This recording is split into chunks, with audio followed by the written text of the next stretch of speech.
5월 25일 달빛교회 주일 예배 하나님께 드리도록 하겠습니다. 예배로의 부름으로 시작하겠습니다. 다시 자리에서 일어나 주십시오.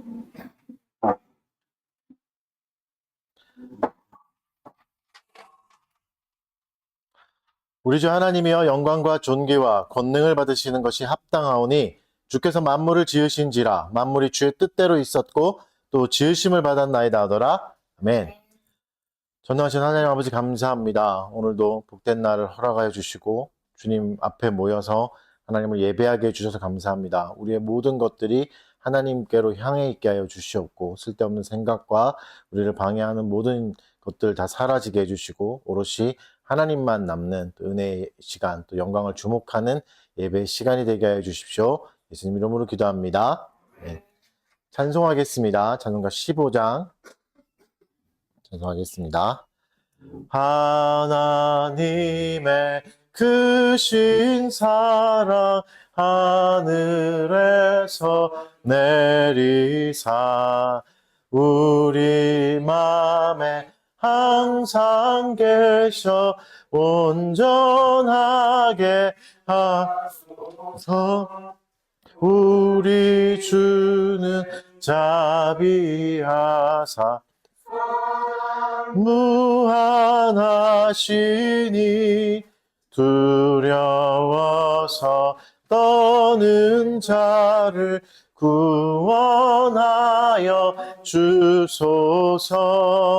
걱정 근심 많은 자를 성령 감화하시며 복과 은혜 사랑받아 평안하게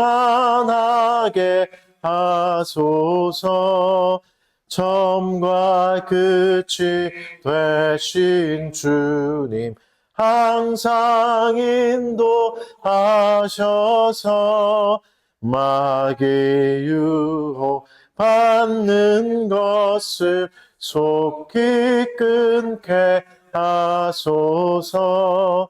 전능하신 아버지여 주의 능력 주시고 우리 맘에 임하셔서 떠나가지 마소서.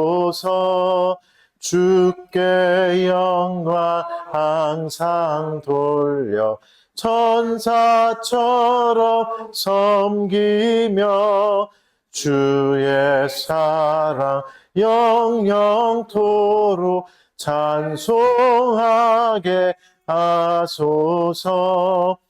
우리들이 거듭나서 흠이 없게 하시고 주의 크신 구원받아 온전하게 하소서. 영광에서 영광으로 천국까지 이르러 크신 사랑 감격하여 경배하게 하소서. 아멘. 신앙 고백하겠습니다. 오늘은 니케아 신경으로 우리의 신앙을 다 같이 고백하겠습니다. 우리는 전능하신 하나님 아버지를 믿습니다. 그분은 하늘과 땅, 보이는 것과 보이지 않는 모든 것을 창조하셨습니다. 우리는 한 분이신 주 예수 그리스도를 믿습니다. 그분은 하나님의 외아들이시며 세상이 시작되기 전부터 아버지로부터 나셨습니다. 그분은 빛으로부터 온 빛이시며 참된 하나님으로부터 온 참된 하나님이십니다.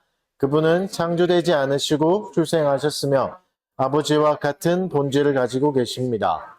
만물은 그분을 통해 창조되었습니다. 그분은 우리 인간을 구원하시기 위해 하늘에서 내려오셨고 성령으로 말미암아 동정녀 마리아에게서 사람이 되어 태어나셨습니다. 그분은 본디오 빌라도 치하에서 우리를 위해 십자가에 못 박혀 고난을 받으시고 장사되셨습니다. 그분은 성경에 기록된 대로 사흘 만에 부활하시어 하늘로 올라가셨고 지금은 아버지의 오른편에 앉아 계십니다. 영광 중에 다시 오셔서 산자와 죽은 자를 심판하실 것입니다. 그분의 나라는 영원할 것입니다. 우리는 주님이시며 생명을 주시는 성령님을 믿습니다. 성령님은 아버지와 아들로부터 나오시며 아버지와 아들과 함께 경배와 영광을 받으십니다. 성령님은 예언자들을 통해 말씀하셨습니다. 우리는 하나의 거룩하고 사도로부터 이어져 내려온 공교회를 믿습니다. 우리는 죄 사함을 위한 하나의 세례를 고백합니다. 우리는 죽은 자들의 부활과 영원한 삶을 기대합니다. 아멘. 자리에 앉아 주십시오. 이제 십계명 교독, 오늘은 웨스트민스터 대우리문답 140에서 142문 내용으로 하나님의 계명을 교독하도록 하겠습니다. 오늘은 8계명 부분입니다. 140문입니다. 140문 제8계명은 무엇입니까? 141문 제8계명에서 요구하시는 의무는 무엇입니까? 요구하시는 의무는 사람 사이의 계약과 상거래를 진실하고 신실하며 공정하게 하는 것과 모든 사람에게 각자가 마땅히 받아야 할 것을 받게 하는 것, 불법으로 가로챈 타인의 재물을 원소유자에게 배상하는 것, 우리의 능력과 다른 사람들의 필요에 따라 기꺼이 주거나 빌려주는 것, 세상의 재물에 대한 우리의 평가와 의지와 정서를 절제하는 것, 우리의 본성을 유지하는 데 필요하고 편리하며 우리 형편에 적절한 것들을 얻고 유지하고 사용하고 처리하기 위해 신중하게 살피고 연구하는 것, 합법적인 직업을 갖고 그 일에 부지런히 종사하는 것, 검소하게 사는 것, 불필요한 소송과 보증서는 일 또는 그와 비슷한 다른 채무들을 피하는 것, 그리고 우리의 것만이 아니라 다른 사람들의 부와 외적 재산을 얻고 보존하고 증진시키기 위해 정당하고 합법적인 방법으로 노력하는 것입니다. 142문 제8계명에서 금지하시는 죄는 무엇입니까? 금지하시는 죄는 해야 할 의무들을 소홀히 하는 것 외에 도둑질, 강도, 납치, 작물 취득, 사기 거래, 무게와 치수를 속이는 것, 이웃의 경계표를 옮기는 것, 사람 사이의 계약이나 신탁에서 공정하지 않고 진실하지 않는 것, 학대, 착취, 고리대금, 뇌물수수, 상대를 괴롭히기 위한 소송, 부당하게 울타리를 치고 사람을 내쫓는 것, 가격을 올리기 위해 사재기 하는 것, 불법적인 직업, 우리 이웃의 소유를 빼앗거나 주지 않게 하는 또 우리를 더 부유하게 하는 부당하고 죄악된 모든 방법, 탐욕, 세상 재물을 지나치게 소중히 여기고 애착을 갖는 것, 세상 재물을 얻고 유지하고 사용하는 일 외에서 많이 의심하고 산란한 마음으로 걱정하며 수고하는 것, 다른 사람의 번영을 시기하는 것, 게으름, 방탕, 도박과 같이 우리의 외적 재산에 극심하게 손해를 끼치는 다른 모든 방법, 하나님께서 우리에게 주신 재산을 적절하게 사용하고 그 재산으로 안락하게 사는 삶을 우리가 우리 자신에게서 빼앗는 것입니다. 하나님의 거룩한 말씀 앞에서 또 우리의 죄를 돌아보는 죄의 공적인 고백하는 시간 갖도록 하겠습니다. 하나님의 계명을 지키지 못하고 또 세상의 가치를 따랐던 죄악들, 또 사랑의 우선순위를 바르게 세우지 못한 죄들, 또 나의 자기 부인을 실패한 죄악들, 뭐 여러 가지 죄악들을 구체적으로 고백하며 용서를 구하는 시간 잠깐 갖도록 하겠습니다.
다시 우리를 불쌍히 여기셔서 우리의 죄악을 발로 밟으시고 우리의 모든 죄를 깊은 바다에 던지시리이다. 아멘. 죄사함의 은혜에 감사하며 우리 감사 찬송 드리겠습니다. 다시 자리에 일어나셔서 시편 찬송가 27장, 시편 13편 찬송하겠습니다. 27장, 시편 13편입니다. 주여 나를 언제까지 잊으시나이까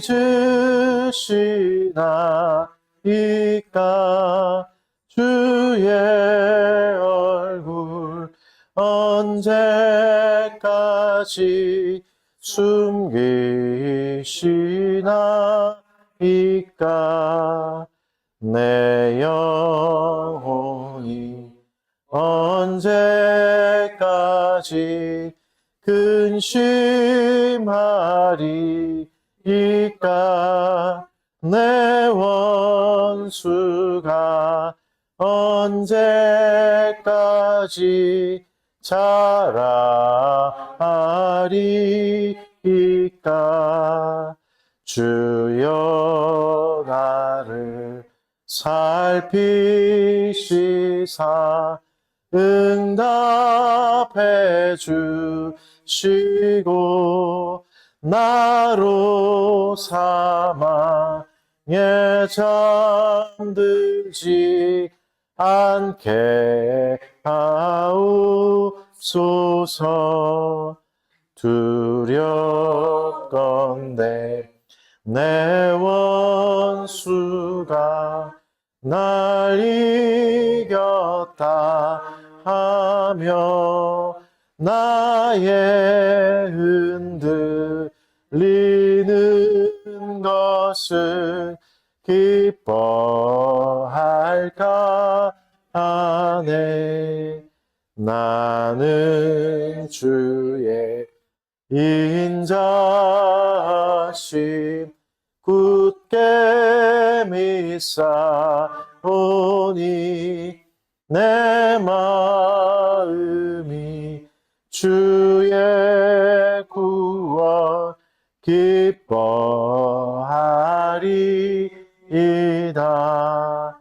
나는 오직 여호와를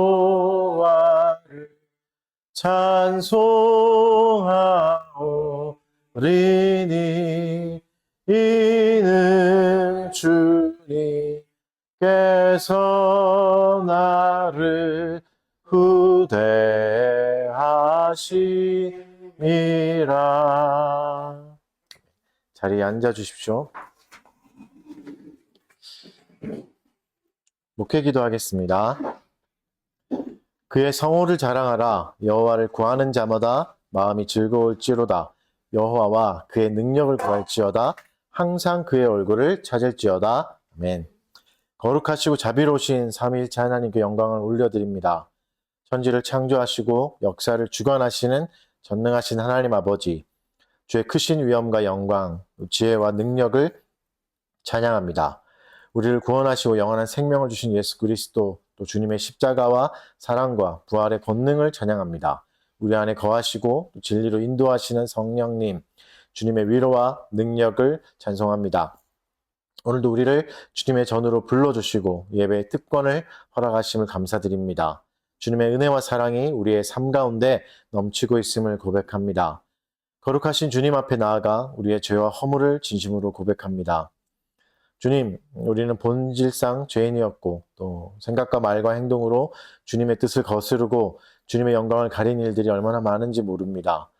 은둔하고 고립된 마음으로 주님과 이웃을 멀리하였고 또 어려운 상황 속에서 불평하고 원망하며 주님을 의지하지 못한 연약함을 고백합니다.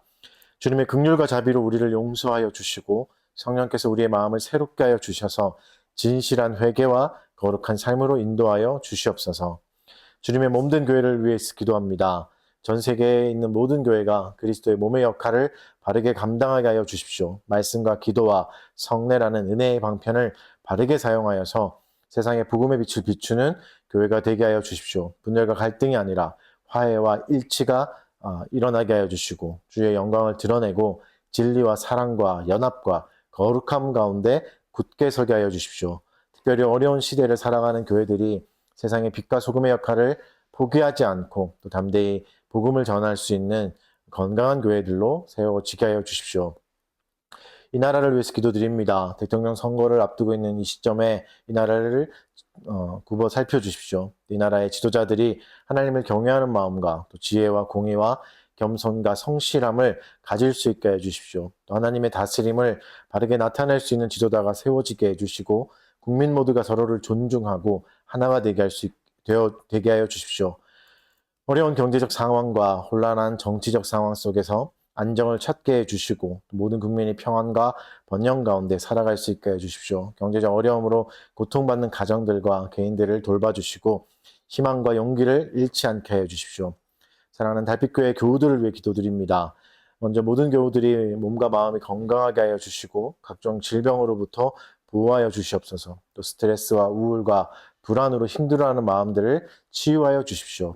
어려운 시간 속에서도 하나님을 더욱 의지하게 해주시고 주의 도우심을 구하는 또 그것을 경험하는 삶을 살아갈 수 있게 해주십시오.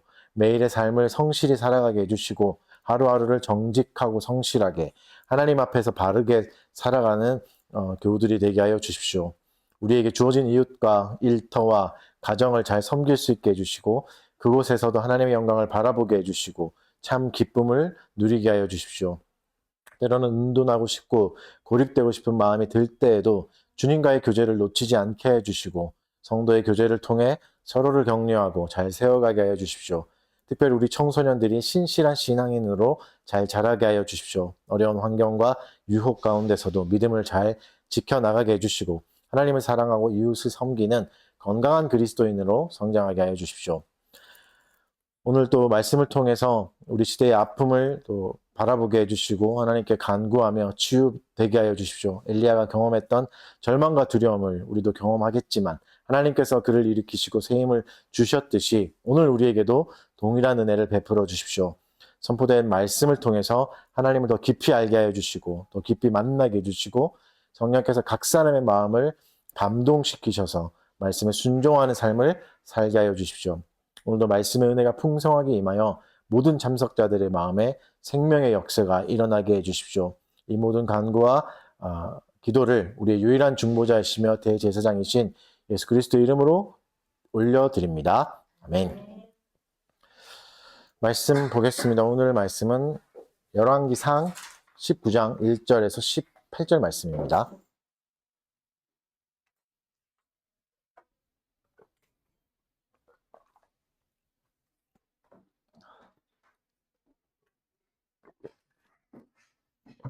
열왕기상 19장 1절에서 18절 말씀 제가 한번 읽어드리겠습니다.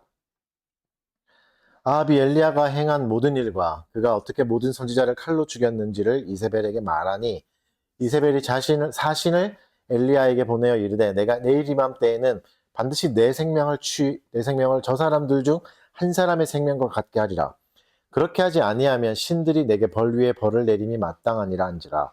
그가 이 형편을 보고 일어나 자기의 생명을 위해 도망하여 유다에 속한 브엘세바에 이르러 자기의 사환을 그곳에 머물게 하고 자기 자신은 광야로 들어가 하룻길쯤 가서 한 로뎀나무 아래에 앉아서 자기가 죽기를 원하여 이르되 여호와여 넉넉하오니 지금 내 생명을 거두시옵소서. 나는 내 조상들보다 낫지 못하나이다 하고 로뎀나무 아래에 누워 자더니 천사가 그를 어루만지며 그에게 이르되 일어나서 먹으라 하는지라. 본즉 머리맡에 숯불에 구운 떡과 한 병 물이 있더라. 이에 먹고 마시고 다시 누웠더니 여호와의 천사가 또다시 와서 어루만지며 이르되 일어나 먹으라. 내가 갈 길을 다 가지 못할까 하노라 하는지라.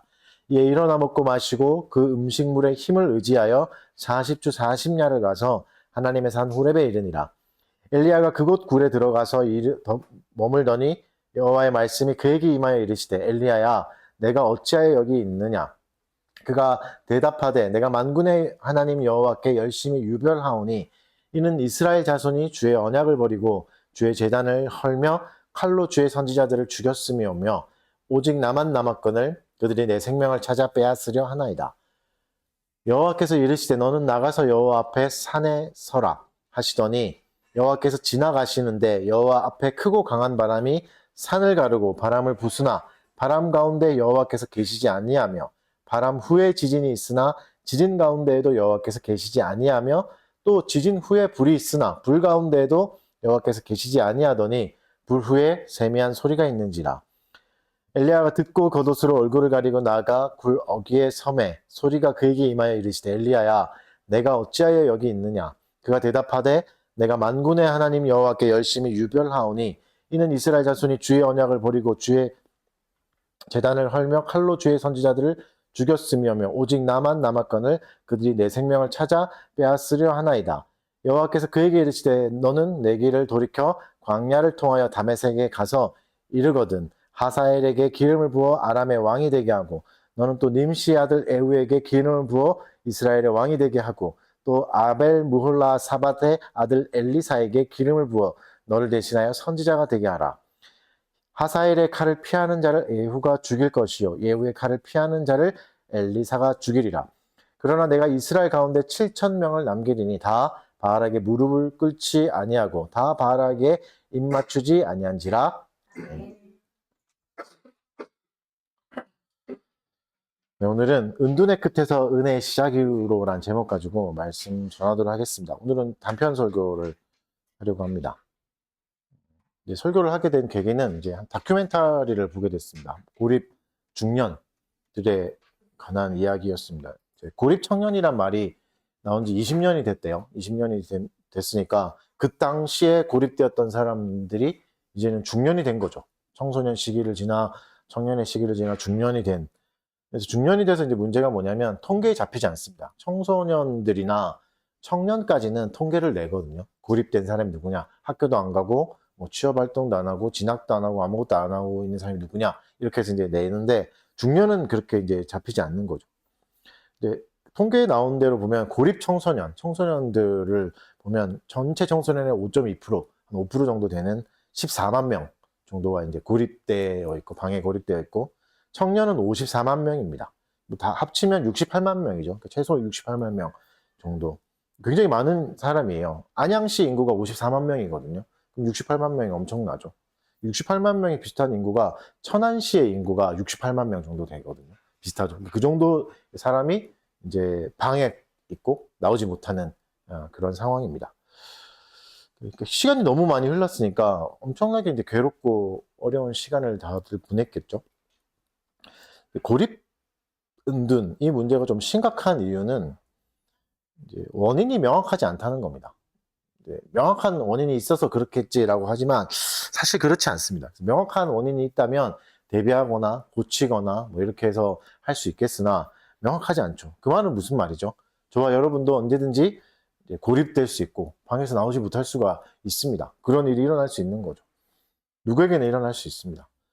완전히 다 끝났다고 생각되는 마음이 생기고 또 절망이 생기고 거기다 외로움이 더해지고 하면 바다에 가라앉는 것처럼 깊게 절망에 잠식되는 경우가 생기는 거죠. 그러니까 고립은 그 사람이 뭐 나약하거나 게으르거나 열심히 살지 않았기 때문에 생기는 게 아닙니다. 겨울이 찾아온 거죠. 예를 들면 내게 겨울이 찾아온 거죠. 겨울이 찾아오는 것은 내 잘못은 아니잖아요. 누구에게나 찾아올 수 있죠. 그리고 막을 수도 없습니다. 그걸 찾아오는 거 막을 수 없죠. 성경에도 비슷한 사례가 있습니다. 오늘 본문으로 삼는 엘리야의 이야기입니다. 갈멜산 영웅이잖아요. 엘리야가 대단한 선지자였죠. 하나님과 가장 가까운 사람이었고 근데 그가 지금 오늘 본문에서는 어떤 상황이죠? 극심한 탈진을 느낀 겁니다. 죽고 싶어 했습니다.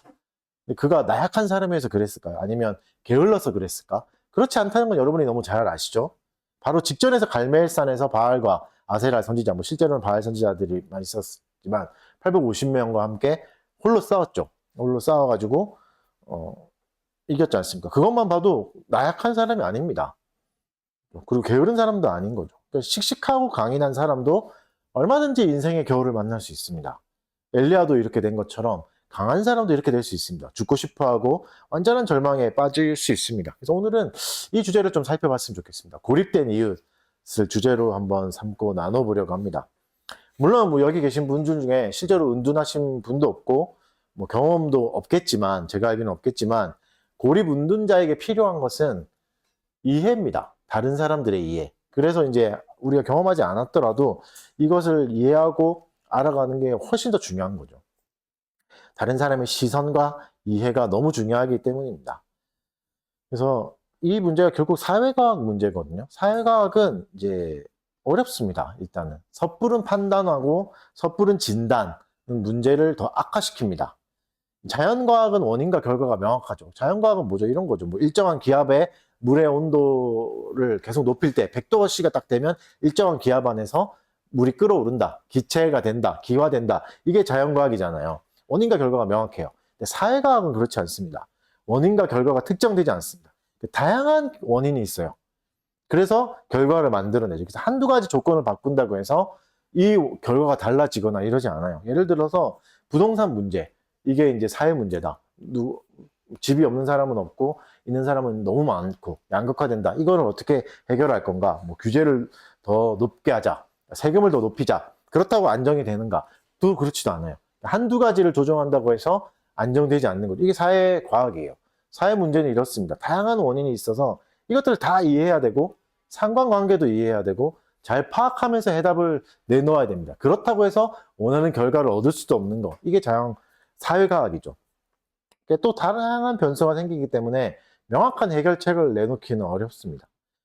고립운동자에 대한 문제도 마찬가지입니다. 다양한 원인이 있어요. 한두 가지가 아닙니다. 그래서 다양한 관점에서 접근해 봐야 됩니다. 오늘은 하나님의 말씀을 통해서 고립된 사람들을 향한 하나님의 뜻은 없는가? 하나님의 위로가 있을까? 한번 찾아보고 교회는 무엇을 해야 되는가? 생각해 보는 시간을 갖도록 하겠습니다. 본문은 엘리야가 나오죠. 엘리야가 이제 놀라운 승리를 경험해요. 아합과 이세벨의 왕국. 우리가 열왕기상을 살펴봤으니까 아시죠? 엄청나게 어두운 왕국이었고 많은 하나님의 선지자가 거의 다 죽었고 이 악의 세력은 계속 악의 세력은 성황해지는데 그를 대적할 세력이 없는 그런 상황이잖아요. 그때 엘리야가 등장해서 바알의 선지자들과 홀로 대결을 펼칩니다. 그 후에 이제 이세벨이 엘리야를 죽이겠다. 내일까지 내가 죽이겠다. 이렇게 선언한 거죠. 이 선언을 듣고 엘리야의 마음이 완전히 무너져 내린 겁니다. 그래서 로뎀나무 아래로 도망쳐가지고 죽여주십시오. 이제는 죽는 게 낫겠습니다. 난 더 이상 무서워서 못 살겠습니다. 이런 마음이 있겠죠. 바로 전에 초자연적인 승리를 경험했거든요. 인생에 살면서 우리가 한 번도 경험하지 못할, 구경도 못하고 듣지도 못할 일들을 눈에서 보고 앞에서 보고 경험했는데 그게 자신을 지켜주지 않은 겁니다. 우리가 뭐 초자연적인 기적을 많이 경험하면 하나님을 잘 믿을 수 있을 것 같지만 그렇지 않은 거죠. 승리의 경험들, 좋은 경험이 많으면 하나님을 잘 따를 수 있고 내 인생을 잘 지켜갈 수 있겠지만 아무런 힘이 되지 않았습니다. 엘리야는 많은 기적을 베풀었고 많은 기적을 눈으로 봤지만 그게 아무런 힘이 되지 않은 거죠. 영적으로도 완전히 소진되고 정신적으로도 체력적으로 완전히 소진돼서 나무 아래 그냥 무력하게 앉아 있을 수밖에 없는, 그냥 죽여달라고 할 수밖에 없는 상황이 됐습니다. 성경은 야고보서 말씀에는 분명하게 말씀합니다. 엘리야가 우리와 성정이 같다. 무슨 말이죠? 똑같은 사람이다. 야고보서 5장 17절에서 그렇게 말하죠. 그의 소진과 연약함은 결국 우리를 대변하는 겁니다. 우리의 연약성을 대변하고 있는 겁니다. 우리도 다르지 않다. 실패와 낙심은 누구에게나 찾아올 수 있습니다. 대단한 영적인 지도자라도 그리고 미숙한 청소년이라도 똑같습니다. 신앙이 있냐 없냐도 상관없이 누구에게나 찾아올 수 있는 실존적 고통입니다. 연약함들, 절망들, 패배들 이런 것들이 누구에게나 찾아옵니다. 엘리야는 어떻게 했죠? 로뎀나무를 찾아갔습니다. 그 안에서 죽기를 바랬죠. 현대사회를 사는 우리들에게도 이런 로뎀나무가 있겠죠. 집이 그런 역할을 하기도 하고 방이 그런 역할을 하기도 합니다. 방 속에 들어가서 나올 수 없게 되는 거죠. 앞서 말했듯이 은둔형 외톨이 이런 삶을 청년들이 54만 명이 됩니다.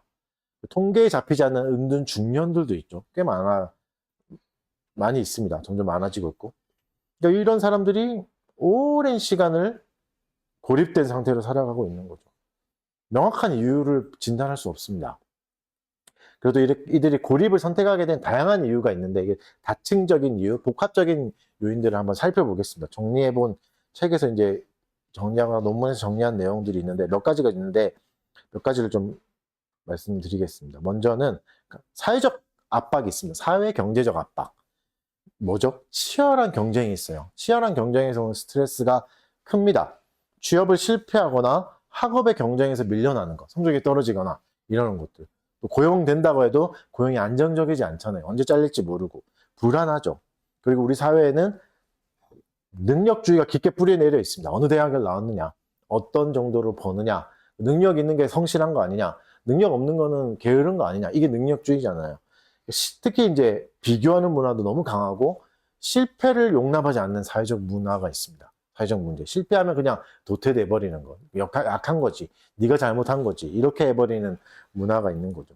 그런 스트레스가 있는 거죠. 다음으로는 관계의 어려움이 있습니다. 이제 사회가 핵가족화되고 1인 가족화 되다 보니까 1인 가구도 많아지다 보니까 사람들과 교류할 수 있는 기회들이 부쩍 줄어들었습니다. 그러니까 사회화를 발전시킬 수 있는, 사회성을 발전시킬 수 있는 기회들이 많이 줄어든 거죠. 그래서 대인관계의 문제를 많이 일으킵니다. 또한 가족도 갈등을 일으키는 큰 요소가 됩니다. 특히 우리는 집단주의 문화에 살아가고 있잖아요. 이 정도를 해야 되고 뭔가 남들과 다르면 튀면 또 안 되고 이런 문화 속에 살다 보니까 남들의 삶에 못 미치거나 낙오되면 안 된다는 그런 두려움이 있죠. 내가 적어도 이 정도 대학은 가야 된다. 그런 생각이 있죠. 이 정도 직장은 가야 된다. 남들에게 좀 말할 수 있는 부끄럽지 않은 직장을 가야지. 이 정도 가정은 꾸려야지. 이 가정을 꾸렸으면 이 정도는 해야지. 이런 생각이 있잖아요. 결혼을 하면 이 정도 사람들과 결혼해야지. 이런 압박이 있잖아요. 그래서 거기에 못 미치면 삶이 실패했다고 생각합니다. 사실 그 기준은 너무 높은데 미칠 수 있는 사람이 거의 없거든요. 닿을 수 있는 사람이 없는데 그렇다 보니까 굉장히 많은 사람들이 삶이 실패했다 하면서 생각하고 살아가는 거죠. 심리적 요인도 큽니다. 과거의 실패, 몇 번의 실패를 겪으면서 자존감이 하락하게 되고 장기적으로 자기를 비난하게 됩니다. 내 잘못이다. 내가 재수없다. 우울증이 생기기도 하고 공황장애 같은 동반 질환이 발생하기도 합니다. 은둔하는 사람들의 가장 큰 문제는 이겁니다. 자기를 죽이려고 해요. 자기를 비난하고 자기를 계속 괴롭힙니다. 은둔자들은 남을 괴롭히는 사람이 아니에요. 자기 스스로를 괴롭히고 있는 사람입니다. 물론 그것도 그 사람들의 탓만은 아니죠. 이런 구조 속에 자기를 괴롭히는 거죠. 가족 환경도 영향을 미칩니다. 부모의 과도한 기대가 있는 거죠. 또 부모의 통제도 있어요. 앞서 말했듯이 우리는 생애 주기가 있어요. 생애 주기. 그게 좀 뭐죠? 20대에는 뭐 이 정도는 살아야 되고 30대는 이건 해야지. 40대에는 이 정도는 해야지. 이런 게 있다 보니까 부모도 이걸 중요하게 여기고 이걸 강요합니다. 야, 너가 지금 이렇게 하면 20대 이거 못해. 이렇게 하면 30대 어떻게 살려고 그러니? 이런 두려움도 있고 걱정하는 놈도 있고 사랑도 있겠지만 받는 사람의 입장에서는 억압입니다. 고통이죠. 그런 압박들이 이제 그러니까 의외로 부모의 말을 잘 듣는 모범생에게서 은둔 현상이 일어나기도 합니다. 너무 잘 듣다 보니까 이제 자기가 없어지는 거죠. 진짜 자아를 찾지 못하고 완전히 고립되어 버리는, 나는 실패했어, 나가지 못하는 현상들이 생기는 겁니다. 사회 구조적인 문제도 있습니다. 1인 가구가 이제 계속 증가하고 있죠. 또 사회 안전망은 굉장히 부족해졌습니다. 코로나19 팬데믹 이후에 더 영향력이 가속화됐어요. 그래서 살기 어려워지고 세상이 굉장히 각박해졌죠. 묻지마 범죄가 너무 많이 일어나고 옛날보다 더 많이 일어나고 뭐 이런 사건들도 많이 일어나잖아요. 도둑도 많아졌습니다. 그런 상황이 됐죠. 그러다 보니까 이런 사회 구조 속에 너무 쉽게 상처 입을 수 있고 너무 쉽게 어려움에 빠질 수 있고 또 그러다 보니까 쉽게 은둔할 수 있는 구조가 형성되어 있습니다. 내가 은둔한다고 해서 사회가 알아채주지 못하는 거죠. 은둔한다고 해서. 그죠? 은둔해도 모르게 되는, 누구나 쉽게 고립된 마음이 생길 수 있고 고립이 빠질 수 있는 그런 사회 구조가 만들어진 겁니다. 특히 우리나라가 더 심하죠. 우리나라에서 전 세계에서 살펴보지 못할 정도로 많아지고 있습니다. 우리나라와 일본하고만. 고립된 사람들의 마음은 어떨까? 일단 외로움이 있겠죠. 깊은 외로움이 있습니다. 사람들을 두려워하지만 사람들과 연결되지 못하는 것이 또 너무 괴롭고 외롭습니다. 우리도 이제 가끔 많이 느끼잖아요. 혼자 있으면 너무 외롭고 사람들이 많은데 가기는 싫고 또 아무도 안 만나면 너무 외롭고 이게 또 사람의 마음이잖아요. 또 자책이 심합니다. 내가 1인분의 역할을 못하고 있다. 내가 한 사람의 역할을 못하고 있다는 괴로움이 있습니다. 일도 못하고 그렇다. 그리고 또 생활 패턴이 또 뭉개져서 밤낮이 바뀌어요. 또 그러면 건강에 해치겠죠. 밤낮이 바뀌면 여러분 밤낮을 바꿔서 살아가는 사람 중에 건강할 수 없습니다. 죄송하지만 밤낮을 바꾸면 생명을 담보로 일하는 겁니다. 생명을 줄여가면서. 밤낮이 바뀌면서 생명에 피해가 많이 가죠. 또 개인 위생을 관리하기도 되게 어려워집니다. 고립 운둔하는 사람들에게는 쓰레기 하나 줍는 거, 쓰레기통에 이거 버리는 거 뭐 어려운 일이나 싶겠지만 너무 어렵습니다. 이걸 못하는 거죠. 상당히 약해진 상태여서 그렇습니다. 그러니까 세수하는 게 뭐가 어렵나 이렇게 생각하겠지만 너무 버거운 일이 될 수 있습니다. 세수하는 것조차, 물 한번 묻히는 것조차 너무 어려울 수 있는 거죠. 그래서 우리 주변에는 이렇게 로뎀나무 그늘에 앉아서 수십 년째 거하고 있는 사람들이 여전히 있습니다. 여전히 살아있지만 슬픈 것은 자신을 계속 죽이려고 합니다. 실제로 시도도 많이 하고 우리가 쉽게 이해할 수 없는 고통 속에서 살아가고 있는 거죠. 실제적인 예를 하나 들려드릴게요. 뭐 이런 고립운동자들의 책에 나오는 수기 같은 이야기인데 한 여자분의 이야기입니다. 지금은 이제 은둔에서 벗어난 이야기인데 어떤 상황이었냐면 자기의 이야기를 쭉 이렇게 써놓은 걸 봤는데 아버지가 이제 폭력적인 가정에서 자란 거죠. 아버지가 폭력적인 술 먹고 맨날 어머니 때리고 하다가 어느 날 이제 엄마가 도망을 가는 거죠. 그 순간을 봤어요. 아빠가 잠깐 술 사러 나간 사이 엄마가 도망가는 걸 본 거죠. 지켜보고 엄마가 도망가 버리고 그러다 보니까 이제 가정 형편이 너무 어려워진 거죠. 그나마 엄마가 일해가지고 조금씩 그 월세라도 내고 있었는데 엄마가 없어지니까 월세를 못 내는 거죠. 그래서 집은 쫓겨나지 않았는데 그냥 보증금이 있어서 관리가 안 되니까 집이 더러워지고 집에 곰팡이가 피기 시작하고 완전히 어두워진 거죠. 뭐 그런 상황에서 학업을 제대로 하기도 어렵고 또 경제적으로 하기도 어렵고 어렵게 해서 이제 실업계를 갔죠. 실업계를 가서 취업해야 되니까 실업계를 가서 그 분이 그래도 나는 또 디자인 이게 좀 적성에 맞는다. 이거는 좀 해보겠다 해서 이제 예쁜 그림을 그리고 이런 걸 해보고 싶어 했어요. 그래서 어렵게 해가지고 대학을 가려고 한 거죠. 근데 원서 낼 돈도 없어가지고 동생이 있는데 동생이 한 아르바이트 해서 이제 받은 월급 10만 원 빌려가지고 겨우 원서를 내고 합격을 했어요.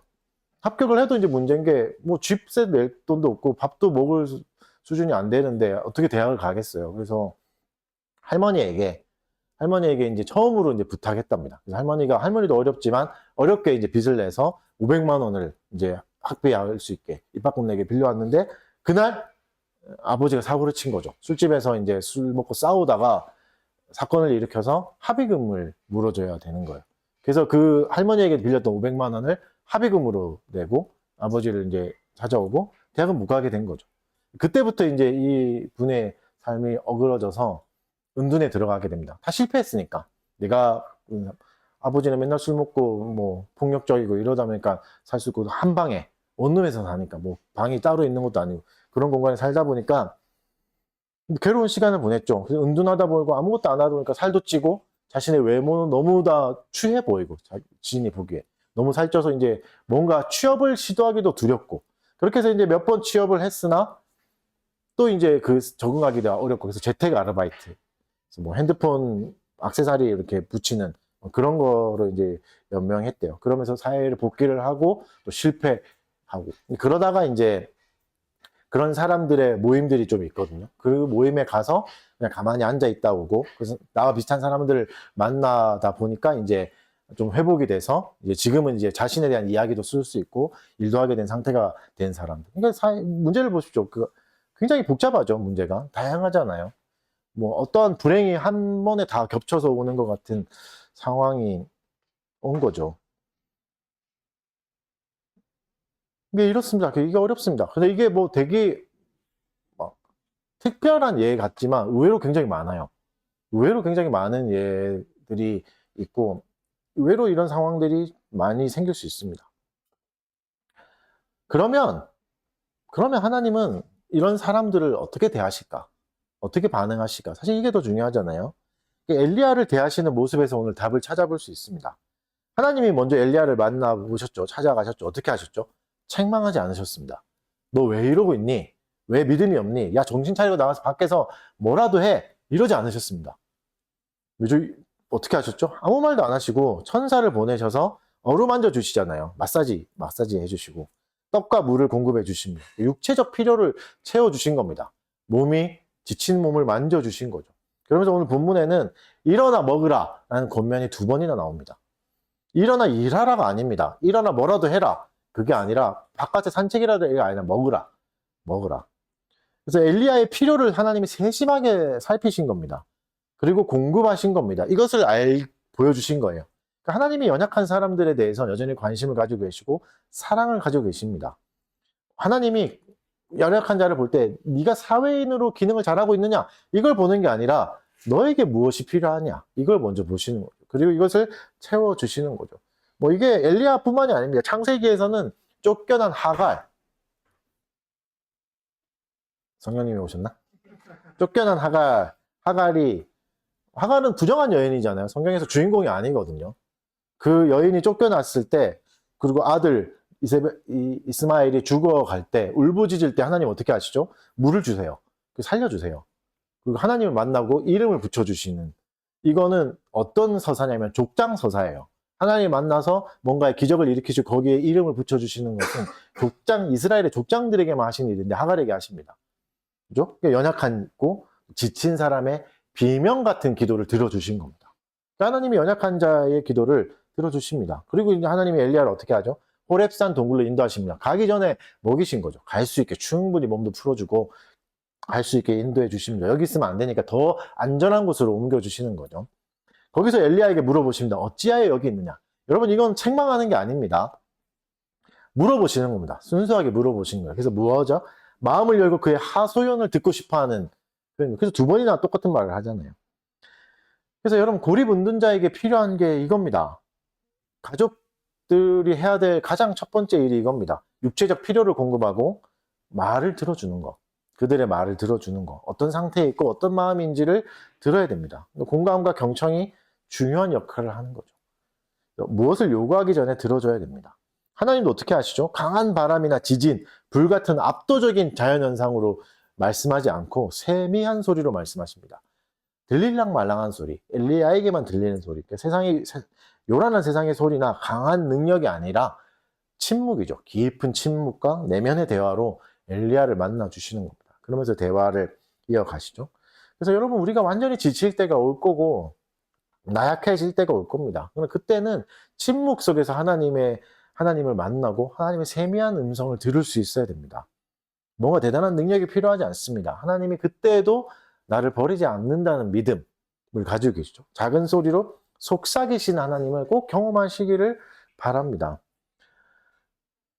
예수님도 그랬죠. 예수를 따르던 제자들이, 예수님의 십자가 이후에 따르던 제자들이 다 도망가고 완전히 실망하여서 지친 마음으로 엠마오라는 도시를 가고 있을 때 그때 부활하신 예수님이 나타나십니다. 그 사람들이 예수님을 못 알아봐요. 너무 낙심한 상태여서. 예수님이 뭐라고 아시죠? 물어봅니다. 무슨 일이 있었니? 그래서 그들의 이야기를 다 들어주시고 그들의 슬픔을 다 헤아려 주십니다. 야, 내가 옆에 있잖아. 내가 지금 부활했잖아. 이렇게 말하지 않으시고 이야기를 다 들어주십니다. 그리고 어떻게 하죠? 식사하시죠. 먹고 그때 정신 차리고 예수님인 줄 알아봐요. 그제야. 그러니까 필요를 채워주신 거죠. 상담자로 다가가셔서 이야기를 들어주시고 그들의 이야기를 귀하게 여겨주시고 들어주셨습니다. 그리고 육체적 필요도 채워주시는 방식으로 일하신 거죠. 여러분 하나님의 위로의 방식은 또 회복의 원리는 이런 방식입니다. 1차적인 필요를 채워주십니다. 육체적 안정이 필요할 때, 우선으로 필요할 때 그걸 해주시는 거죠. 그래서 우리에게는 뭐가 있죠? 안식일이 있는 겁니다. 쉬어야 하는 날들이 있습니다. 쉬어야 되고 먹어야 됩니다. 이런 정서적 안정도 또 필요합니다. 하나님이 숨을 수 있는 공간을 제공해 주시는 거죠. 때로는 우리에게 이런 공간이 필요합니다. 하나님의 날개 그늘 같은 곳, 그곳에서 쉴 수 있는, 아무것도 나를 침범해 오지 않는 그곳이 필요하죠. 시편 103편 13절 14절 이렇게 말씀하십니다. 아버지가 자식을 긍휼히 여긴 같이 여호와께서는 자기를 경외하는 자를 긍휼히 여기시나니 이는 그가 우리의 체질을 아시며 우리가 단지 먼지뿐임을 기억하심이로다. 여호와를 경외하는 자는 여호와께 숨는 자입니다. 여호와께 달려가서 숨는 사람입니다. 나를 가장 잘 아시는 분께, 내가 먼지일 뿐이라는 걸 가장 잘 아시는 분께 나를 맡기는 것. 교회는 이런 공간이 되기 위해서 노력해야 되는 거죠. 고통을 표현할 수 있는 곳이 돼야 됩니다. 한 주 망쳤어요. 이런 얘기도 할 수 있어야 됩니다. 너무 괴로웠습니다. 아무것도 못했습니다. 이런 얘기도 할 수 있어야 되고, 그래도 되는 곳이고, 안전한 공간과 안전한 관계가 있어야 됩니다.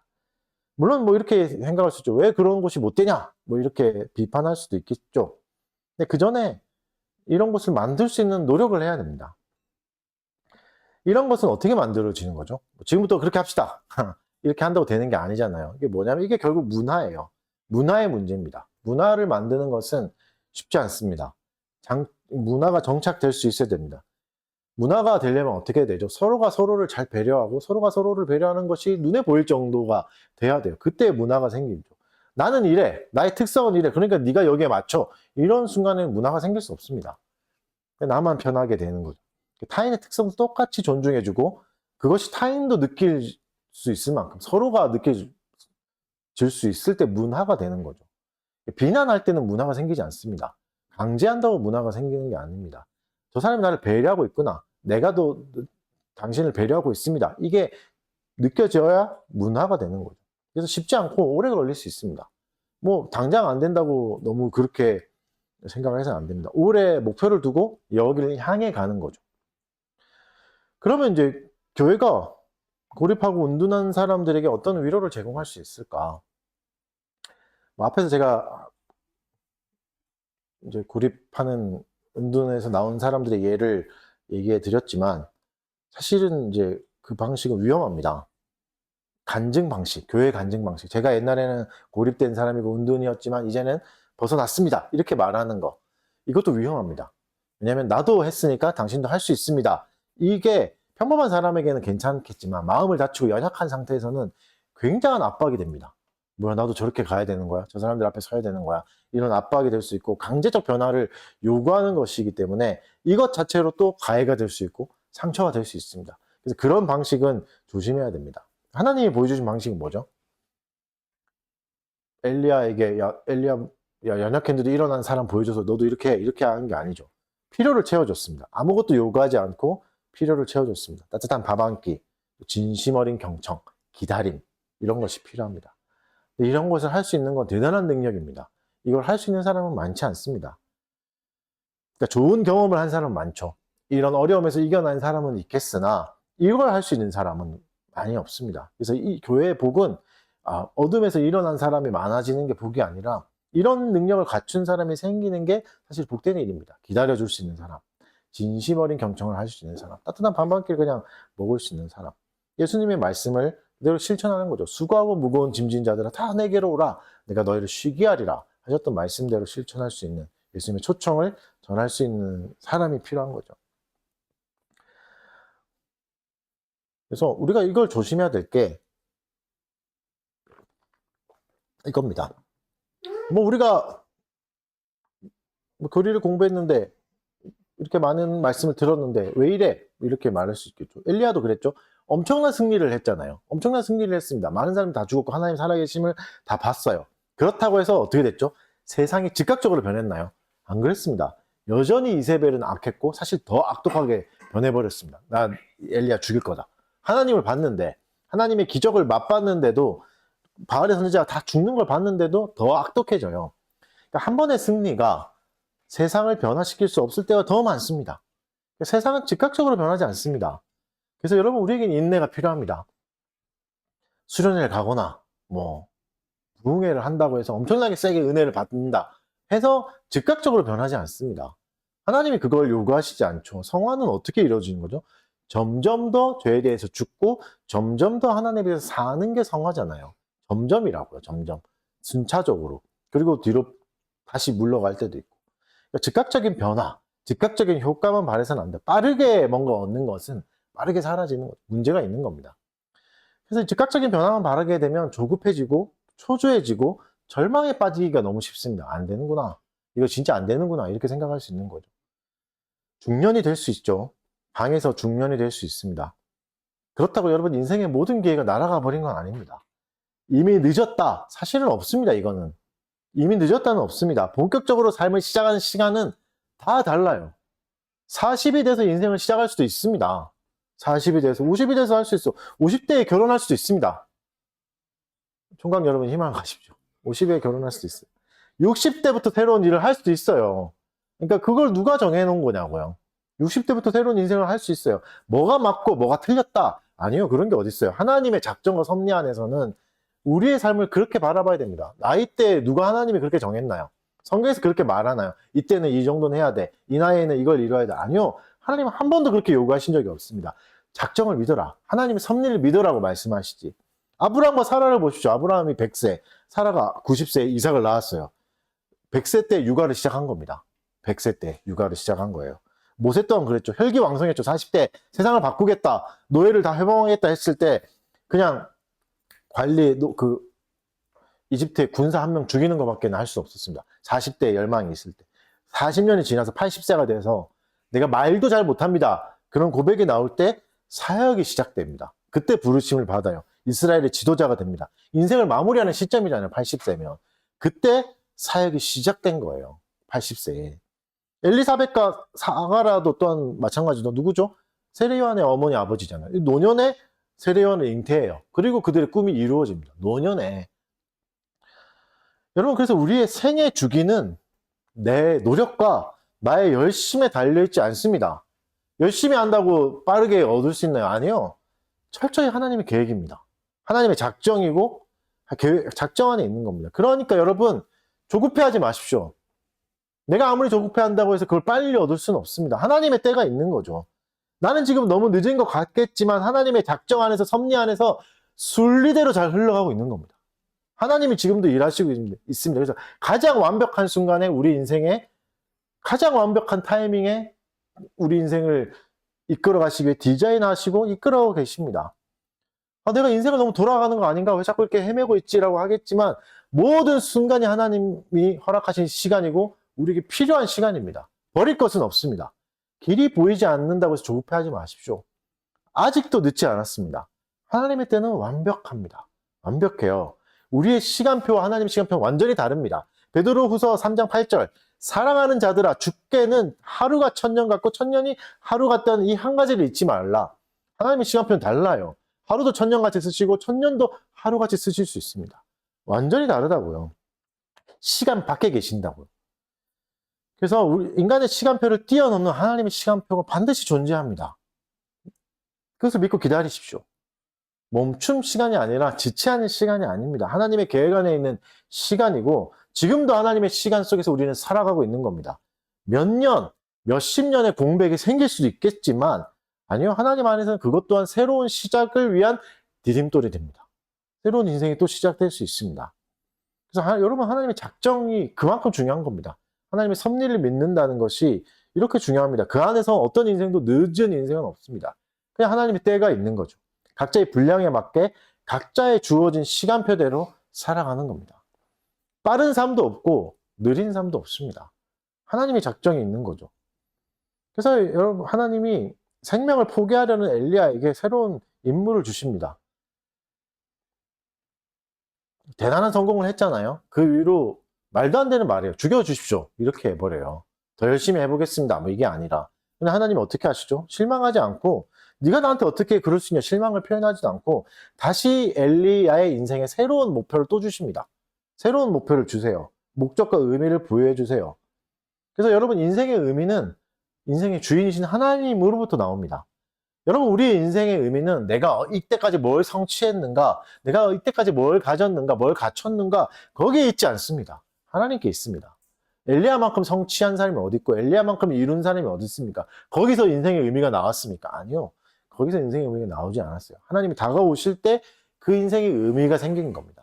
하나님이 우리 인생에 찾아오실 때 의미가 생기는 거죠. 여러분, 내 인생에 의미 없어 보입니까? 그렇지 않습니다. 섭리와 작정을 보십시오. 하나님의 섭리와 작정을 믿고 따르십시오. 거기로부터 내 인생의 의미를 찾을 수 있습니다. 소유에 있지 않아요. 이룬 것에 있지 않아요. 꿈을 이루어야지만 의미가 있고 가치 있는 인생입니까? 그렇지 않습니다. 히브리서를 보십시오. 많은 믿음의 선배들이 꿈을 바라기만 했고 이루지 못했어요. 그래도 복되다고 해요. 믿음의 조상이라고 해요. 하나님의 시간을 믿고 따르는 게 가치 있는 인생입니다.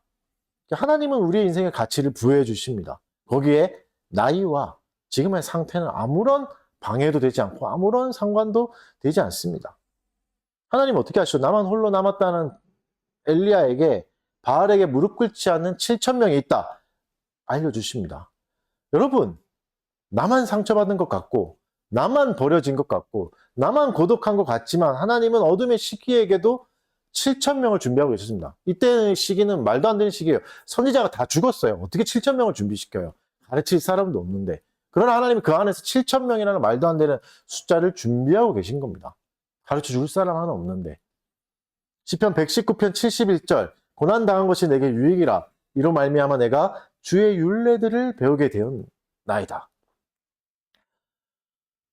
방에서 빠져나오지 못하는 고난을 혹시 만나셨습니까? 방 속에 갇혀 있다고 해서 의미 없는 시간은 아닙니다. 고난과 어려움 속에도 하나님은 반드시 의미를 주시고 목적을 주십니다. 그러니 하나님을 믿으십시오. 그분을 의지하십시오. 그리고 우리를 기다리고 있는 좋은 날들이 있다는 것을 잊지 마십시오. 예레미야 29장 11절 여호와의 말씀이니라 너희를 향한 나의 생각을 내가 안 하니 평안이요 재앙이 아니니라 너희에게 미래와 희망을 주는 것이니라. 미래와 희망은 여기서 나옵니다.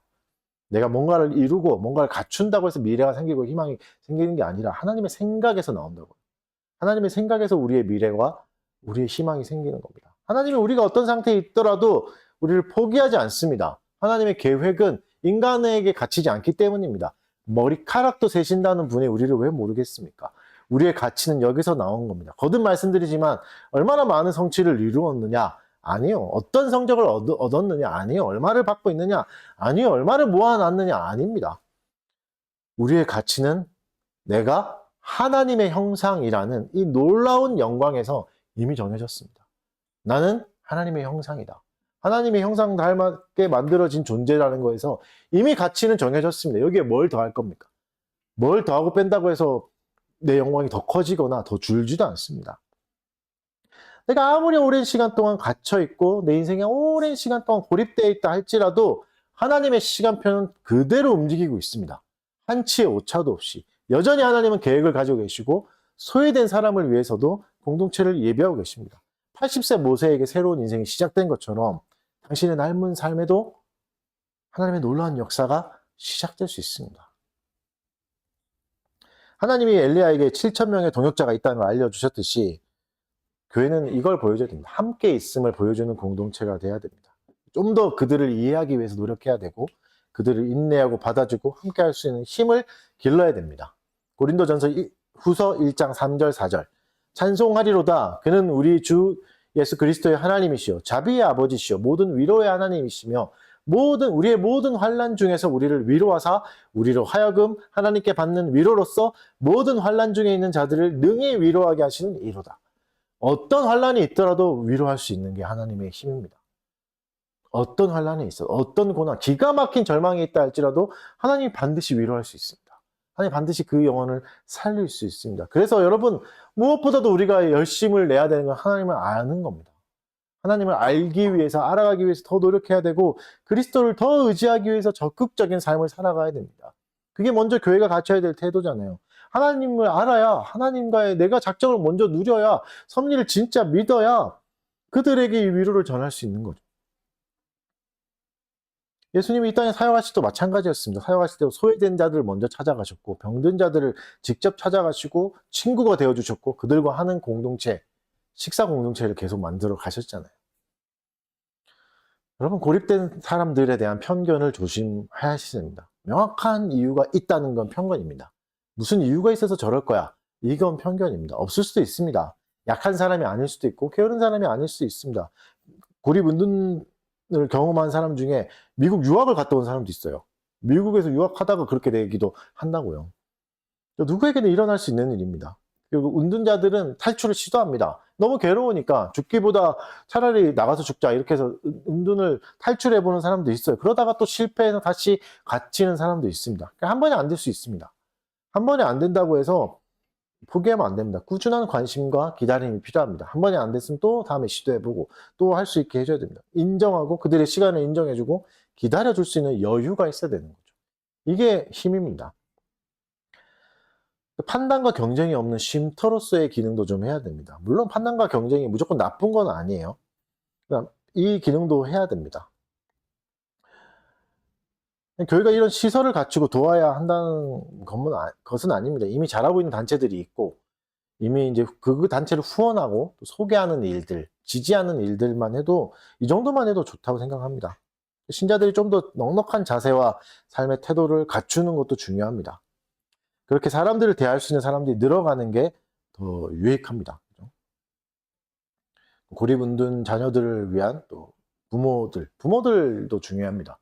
고립된 은둔자를 가지고 있는 부모들을 교육하고 상담하고 지지하는 것도 굉장히 필요합니다. 가족이 먼저 지치지 않도록 해야 되고, 가족도 같이 우울증에 빠지는 경우도 굉장히 많거든요.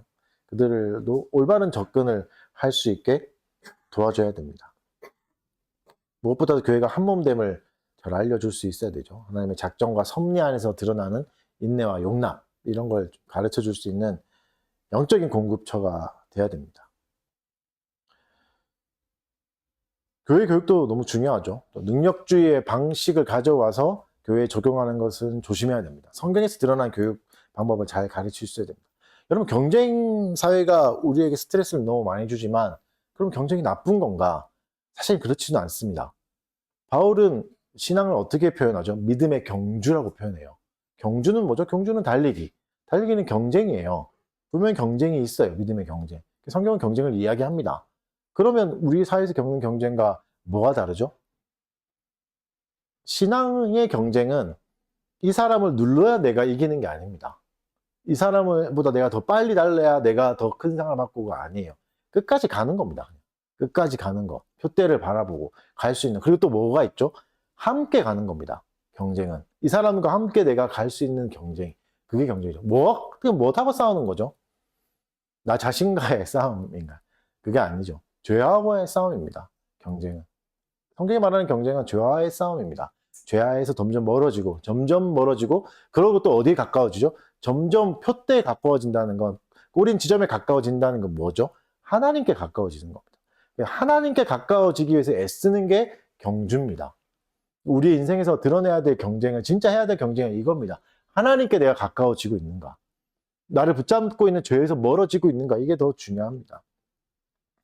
그래서 여러분, 결국은 뭐죠? 그리스도를 바라보는 겁니다. 본질적으로 우리는 남이잖아요. 혈육과 같은 관계가 될 수는 없습니다. 이런 한계 안에서 하나됨을 추구해야 됩니다.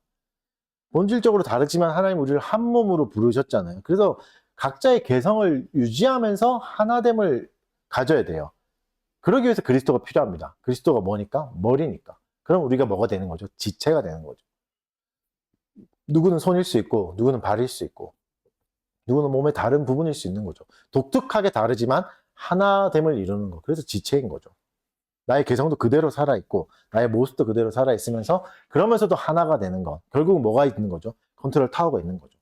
머리가 대신 예수 그리스도가 있는 거죠. 그리스도께 순종하고, 그리스도의 말씀을 듣고, 그리스도를 따르려고 노력하는 게 모두에게 다 공통될 때, 그때 하나가 될 수 있습니다. 갈라디아서 6장 2절 이렇게 말씀합니다. 너희가 짐을 서로 지라. 그리하여 그리스도의 법을 성취하라. 서로의 짐을 져줄 수 있어야 됩니다. 하나됨이라고 하는 건 그겁니다. 서로의 짐을 져는 거. 존중은 받는 게 아니라고 했죠. 먼저 하는 겁니다. 내가 먼저 존중을 보낼 때 하면 존중이 시작되는 겁니다. 이렇게 하는 거, 서로의 짐을 지는 거.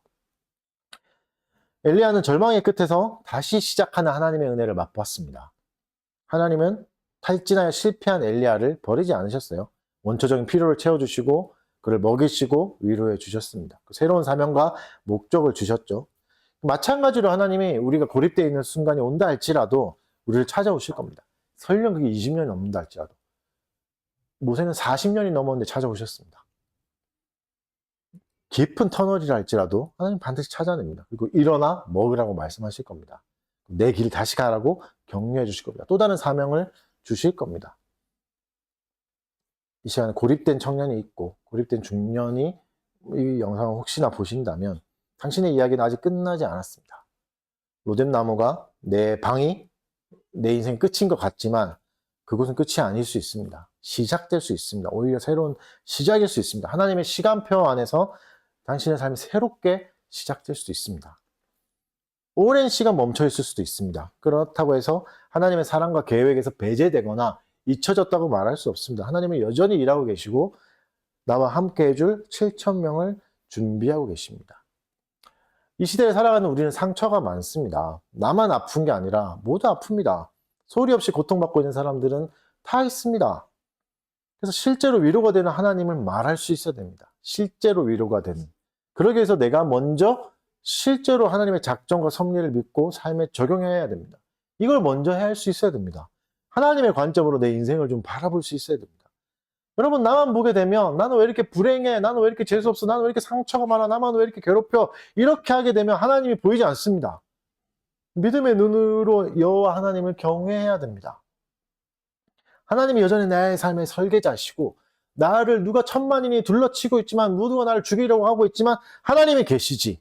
내 삶의 주관자가 계시지 하면서 믿고 따라야 됩니다. 데살로니가전서 5장 14절 또 형제들아 너희를 권면하노니 게으른 자들을 권계하며 마음이 약한 자들을 격려하고 힘이 없는 자들을 붙들어주며 모든 사람에게 오래 참으라.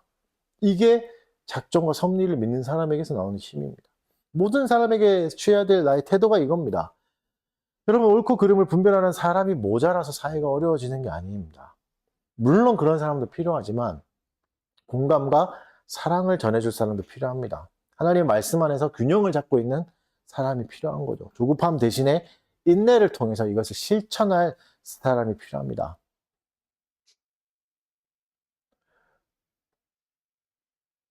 이것을 기억하면서 함께 기도했으면 좋겠습니다. 오늘도 고통받고 있는 영혼들을 불쌍히 여겨달라고, 엘리야를 일으켰던 능력으로 그들을 회복시켜달라고, 오랜 어둠 속에 살아가는 사람들에게 빛을 비춰주시고 다시 일어나게 해달라고, 그리고 나에게도 그렇게 해달라고 기도했으면 좋겠습니다. 이 시간 잠깐 기도하도록 하겠습니다. 말씀 드린 걸 기억하면서 잠깐 기도하겠습니다.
사랑하는 주님 감사합니다.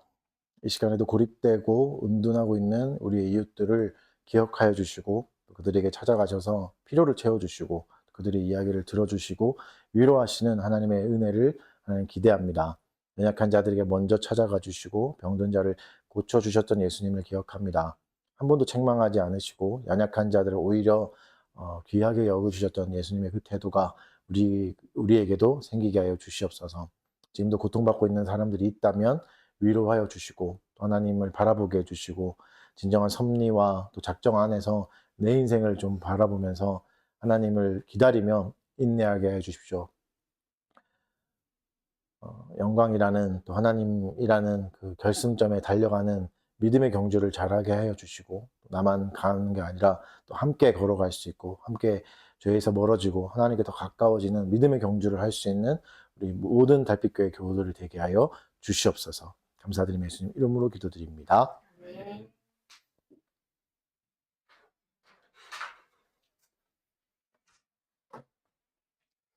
네.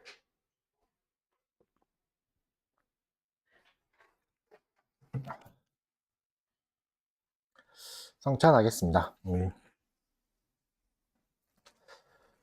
먼저 떡을 나누도록 하겠습니다. 빵을 나누기 전에 잠깐 기도하겠습니다. 사랑하는 주님 감사합니다. 예수님이 제정하신 대로 명령하신 대로 모범을 따라 성찬을 실행하려고 합니다. 빵을 들고 그리스도의 몸이 찢겨져서 우리에게 나눠지고 우리가 그리스도가 머리가 되고 그 안에서 한 몸이 되었음을 한 번 더 믿음으로 고백하며 또 실제적으로 누릴 수 있는 은혜의 시간이 되게 해주십시오. 예수님의 이름으로 기도합니다. 네.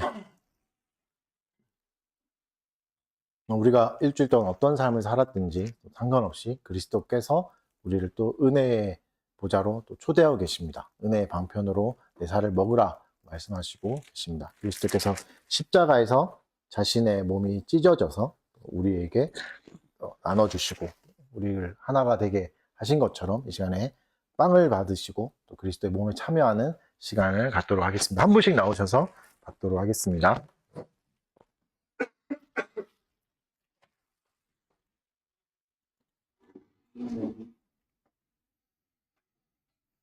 그리스도의 몸입니다.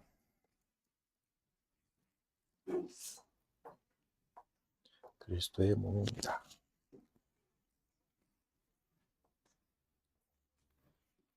그리스도의 몸입니다.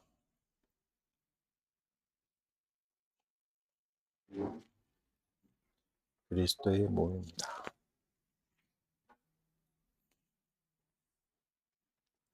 그리스도의 몸입니다.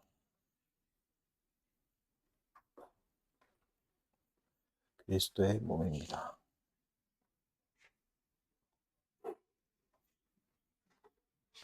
그리스도의 몸입니다.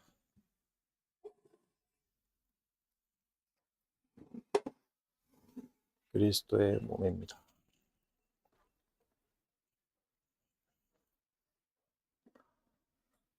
네, 다 같이 기념하도록 하겠습니다.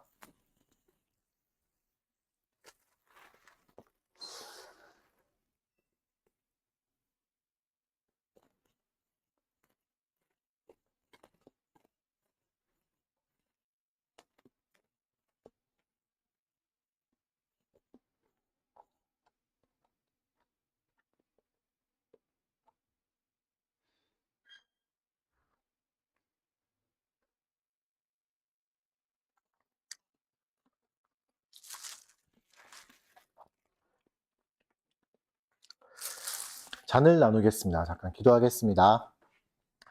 사랑하는 주님 감사합니다. 예수님께서 명령하신 대로 모범을 따라 잔을 나누려고 합니다. 이 잔을 나눌 때 그리스도의 피가 우리에게도 강같이 흘러서 우리를 죄에서 점점 죽게 하시고 하나님의 영광에 점점 가까이 하게 하셨음을 또 믿음으로 취하고 실제적으로 참여하는 은혜의 시간이 되게 해주십시오. 감사드리며 예수님 이름으로 기도합니다. 한 분씩 나오셔서 받아가시겠습니다.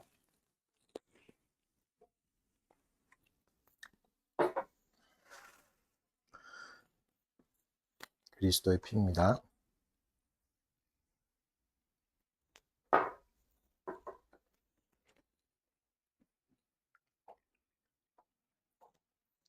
그리스도의 피입니다.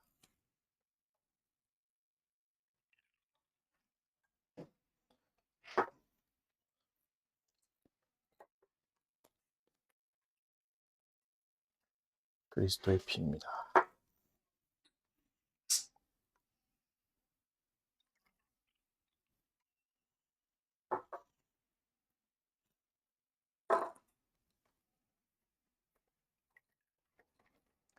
그리스도의 피입니다.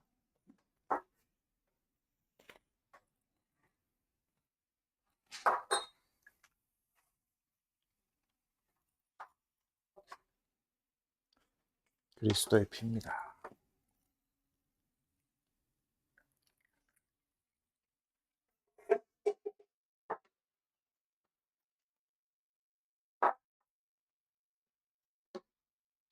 그리스도의 피입니다.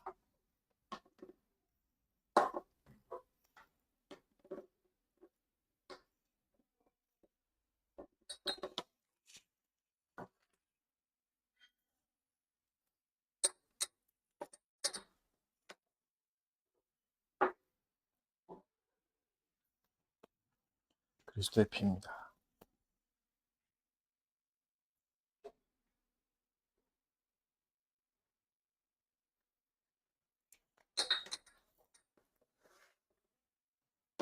그리스도의 피입니다.